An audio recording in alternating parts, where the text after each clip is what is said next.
Got top 10 Middle Eastern clone fragrances for winter, so let's get going. All right, intro aftermath from Fragrance World is a clone of Side Effect from Initio, and I love that scent DNA. Just a great scent DNA for the winter. One of my favorites from Initio. It's sort of a bold and seductive unisex type fragrance. Combines like sweet, spicy, and smoky notes. It opens up with a lot of nice rum and tobacco you get out of the gate, so it's like a warm, boozy scent profile, and then it starts to get softened by like the vanilla and cinnamon, so it adds a little bit of sweetness and spice, and then there's like a smoky, leathery undertone that kind of lingers throughout. Real seductive and calming scent profile. It's sweet, spicy, oriental, gourmand, woody, a little bit of light florals in this, a little bit of saffron, a little bit of woods in the dry down. Yeah, great fragrance. Initio killed it on the original scent DA, and this is a real good inspiration of it. All right, the next is a clone of the One Luminous Night from Dolce and Gabbana. They took the original DNA, which is awesome, and they made it even more awesome by putting this Oriental Middle Eastern flair on it. I had a decan of the original, and I just went back and tested it again to see how close this was, and it's really close. This is the one and only Moonlit Night from Fragrance World, and it's really close. Even the performance on this is pretty good, because I don't get a lot of performance on the one DNA. On the original of this, I get better performance than the original, and on this, I get better performance than the original. So it's sweet, oriental, spicy, woody, fruity. This is a great fragrance. It's kind of got some similarities to a Side Effect. Some people kind of compare it to that. It definitely doesn't smell like Side Effect, but you know, it's in that wheelhouse of something that smells like that. You get some basil, bergamot, and black pepper off the top. Then you get some real nice date accord. That's one of my favorite accords in this. And that's what sweetens it up with some geranium and sage. And then at the base, the dry down is where this thing really shines at. Amber, sandalwood, frankincense. Frankincense gives it that Middle Eastern flair. This is a perfect fall winter fragrance. Love this one. Outstanding clone of it. Side-by-side comparison numerous times. It's been a while since I've done it. This is plus 85%. I'll put it close to 90% close, which is really good for the difference in price points here. All right, this one's more of like a Maison Margiela by the Fireplace twist. It's probably not quite in that 85% range, but I don't think it's really trying to be a clone of it. It's actually trying to be a twist of it. It's this Ameer oudh Intense oud. Really nice. I love the way this smells. Like I said, I like By the Fireplace too. I have a decan of that. I wear this, not very much. You can see I haven't put much of a dent in. I got so many fragrances, but every time I wear this, I think, man, I need to be wearing this more. It's sweet, smoky, woody, oriental, spicy. You get nutmeg and saffron off the top, and there's some woods, labdanum, geranium, and then vanilla, oud, and leather at the top. It's a little less smoky and more ambery and Middle Eastern Oriental style fragrance than the original. Little more less smoky and a little more sweet than By the Fireplace. It's kind of like if you took By the Fireplace and added a little bit of like the Stronger With You DNA to it to sweeten it up a little bit. Kind of reminds me of that. Just a little bit of a twist on it.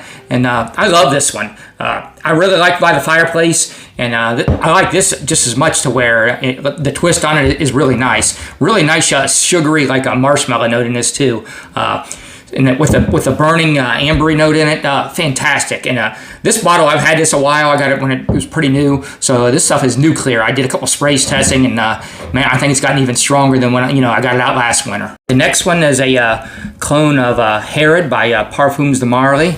And I have a decan of the original, and I got it out and did some testing again, side by side, and I got this in that 85% range where I like to be. This is a great one. This is cheap too. I've had mine a couple years now. I got this pretty early on when it first came out too. Maison Alhambra Hercules, and man, it's really matured.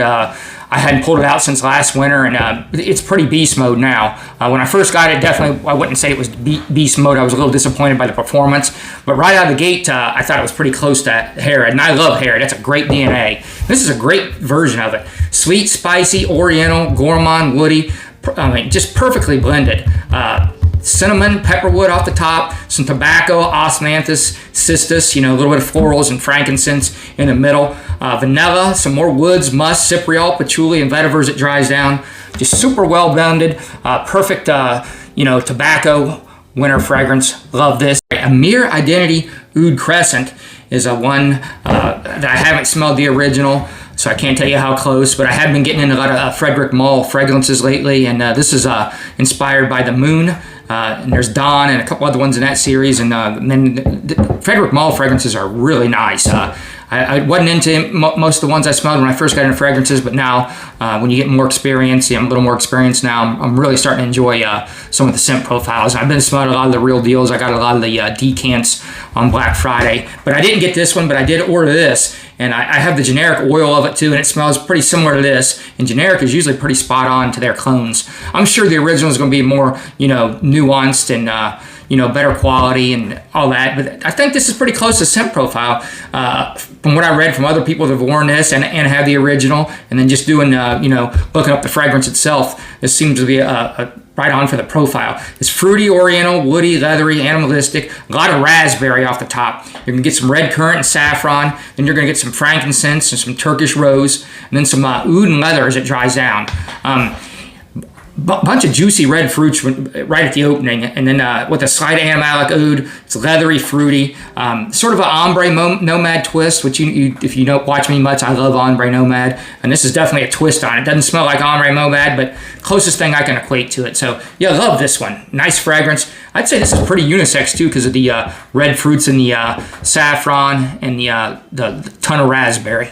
All right, Supremacy and Oud from Afnan is a clone of Oud for Greatness from Initio. And I've got a sample of the original. I just tested it too. This is in that 85% range. Obviously, the Initio original smells more quality than this. There's a quality difference. But as far as the DNA, it's pretty close. This is a little lighter take on it. Doesn't have quite all the things going on and popping off like that one does. It does smell pretty smooth though for a cheaper blend. And also, it's a little bit sweeter too. There's a little bit of sweetness to this that the other one doesn't have. And so it's a little twist on the DNA, and it's really a nice twist. I really like the way this smells. The original is woody, spicy, oriental, sweet, smoky. A lot of saffron. It's a saffron bomb, nutmeg, oud, musk, patchouli, and lavender. So yeah, it's a sort of like a dark and dirty BR540 type fragrance to a way with some oudy animalistic tones to it. So yeah, this is a great version if you just want to get into that. I was considering getting a full bottle, and after getting a sample of the real one, I think this will hold me over for a while. And I also got the duo version. So between those two, I don't really think I need the original. These will hold me off from getting the original. I didn't think the original's that much better than these two. The next one is Spectre from Fragrance World. It's not Spectre Ghost or Spectre Wraith. Those are the other two. I think this is the original one that started it all. And it's a clone of Falcon Leather by Maison Premier. And I got a decant of the original because I like this one so much when I got this. This one is smells really expensive. It doesn't smell cheap at all. It's amazing how good this thing smells for what they're charging. And it's in that 85% range too of Falcon Leather. It's not far off at all. The Falcon Leather does smell a little, there's that 15% difference of the original. It's a little bit more transitions go on as it dries down. But this one transitions nice and really close. And it's, there's some nuances to it that maybe makes it like 15% better. But yeah, it's real animalic leather, smoky with saffron, some ambery sweetness, warm, creamy, earthy, like oud, like dry down. A lot going on here, almost sort of like an incense gasoline for me when you first spray this thing, but in a good way. I don't mean that as a bad thing. Some incense, saffron, and woods with tons of leather, a lot of leather, a little bit of sugary with woods and some violet in there, a little bit of violet, tons of smoke. Really smoky, patchouli, sandalwood, and there's some black musk in the dry down. But yeah, really animalistic leather, real nice fragrance. The original is nice too. Really like the House of Maison Premier. All the stuff I've tried from them is really nice, and I can't believe how good these clones are at some of these expensive scent profiles. This is another example. This is punching way above its weight class. All right, Galatea from Maison Alhambra is a clone of Godolphin by Parfums de Marly, and that's one that's slept on. I don't hear too many people talking about Godolphin, but I really like that scent profile. It's sort of like Tuscan leather. A lot of Parfums de Marly is kind kind of like clones of something else. And but this is even more smoothed out than that. It's leathery, spicy, woody. This is real fruity, sweet. Some saffron, cypress, and thyme off the top. Some rose, iris, and jasmine florals in the mids. Vetiver, white cedar, amber, musk, and vanilla as it dries down. You got some real nice fruits at the in the opening of this too. Makes it kind of sweet. Nice raspberry. Yeah, I love this fragrance.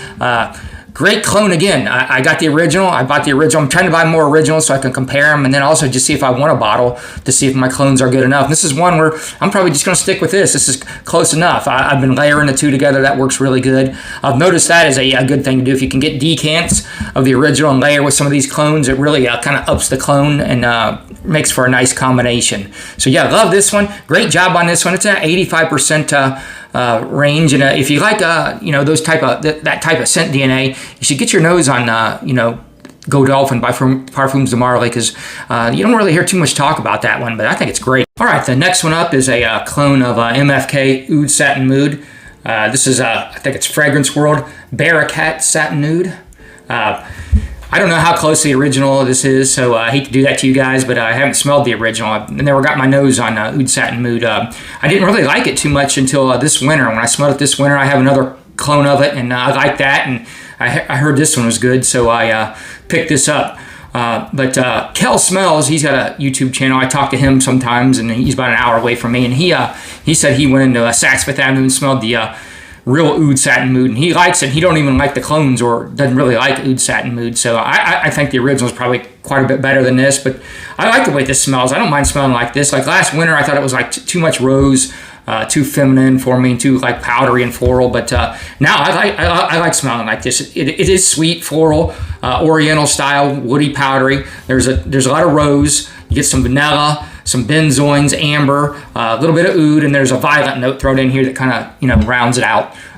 Really nice fragrance. I am going to have to get my nose on the original so I can let you guys know how close this is, but this thing's dirt cheap, and I know I like smelling like this thing. F.A. Paris Paradox Tribute is a Tabac Rose inspired fragrance. It's from BDK Parfums. So this is another one. I hate to do this to you. I haven't smelled the original, so I don't know how close this is. But this is a nice fragrance. It's sweet, spicy, floral, oriental, smoky. Probably leans a bit feminine. Some plum, pink pepper, and a lemon off the top, a little freshness. And then some rose, chocolate, and cinnamon in the mids. And then at the base is some ladrumum, some tobacco, patchouli, and a little bit of vanilla. So yeah, nice winter fragrance. It's sort of I don't know how to describe it, like a Turkish Delight type fragrance. If you've ever smelled that Turkish Delight type, jammy, rose, plum, chocolate. A little bit feminine, but nice wear for me. Like this on winter evenings. All these are great affordable fragrances for the winter time, and all are pretty good clones of what they're inspired by. So if you made it this far, like, subscribe, and comment. That helps the algorithm, and I appreciate you guys taking the time to watch.